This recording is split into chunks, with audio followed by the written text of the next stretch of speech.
ذی الحج کی 7 تاریخ تھی اور 9 سالہ ہنا اپنے گھر کے دروازے پر اپنے ابا کی واپسی کی منتظر تھی۔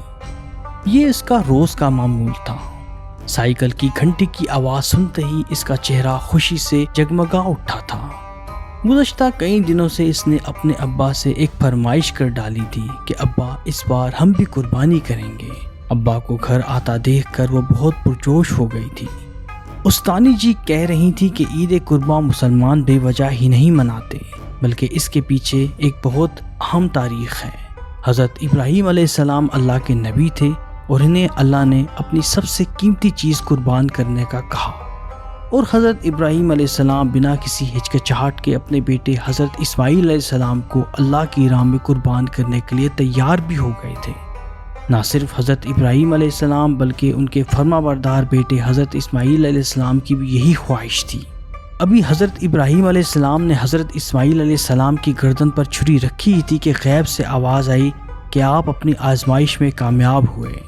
دونوں کے خلوص کو قبول کرتے ہوئے اللہ نے ایک دمبا بھیج دیا اور اللہ ان دونوں سے راضی ہو گیا، اور ایسا راضی ہوا کہ رہتی دنیا تک ان کی اس عظیم سنت پر عمل ہوتا رہے گا، اور مسلمان جانور قربان کر کے اللہ کی رضا اور خوشنودی کے حصول کے لیے جد و جہد کرتے رہیں گے اور عید الاضحیٰ زور و شور سے مناتے رہیں گے۔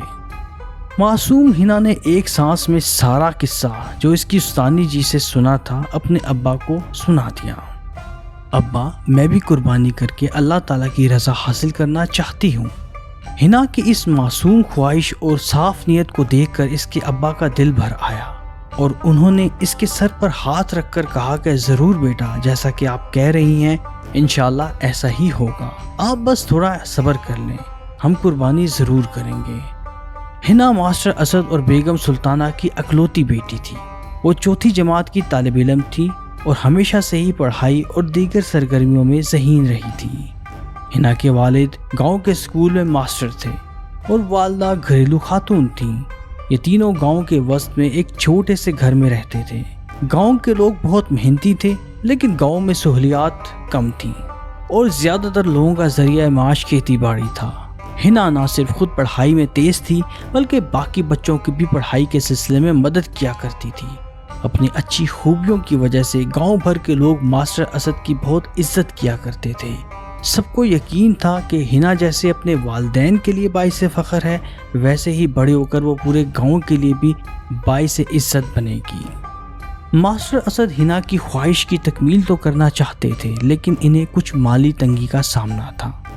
ابھی وہ انہی سوچوں میں گم تھے کہ ہنا کمرے سے مٹی کا گلہ اٹھا کر لے آئی، جس میں ایک عرصے سے وہ اپنا جیب خرچ اور مختلف سرگرمیوں میں جیتی ہوئی انعامی رقم جمع کر رہی تھی۔ وہ اپنا جیب خرچ فضول چیزوں پر خرچ کرنے کے بجائے جمع کرنے کی عادی تھی۔ ہنا کو جانور اور پرندے بہت پسند تھے، اور اس بار وہ پیسے اس غرض سے جمع کر رہی تھی کہ اب جب ابا شہر جائیں گے تو وہ شہر سے رنگ برنگا باتیں کرنے والا طوطا لے کر آئیں گے۔ اس نے ابا کے سامنے اپنا گلہ رکھتے ہوئے کہا کہ ابا جی، استانی جی کہتی ہیں کہ اپنی عزیز ترین چیز اللہ کی راہ میں اس کی رضا اور خوشنودی کے حصول کے لیے قربان کرو تو اللہ تعالیٰ اپنے بندوں کے قریب ہو جاتا ہے۔ میں بھی آج اپنی خواہش قربان کرتی ہوں، آپ مجھے بولنے والا طوطا نہیں بلکہ قربانی کے لیے بکرا لا دیں، تاکہ ہم بھی ان بندوں میں شامل ہو جائیں جنہیں اللہ پیار کرتا ہے۔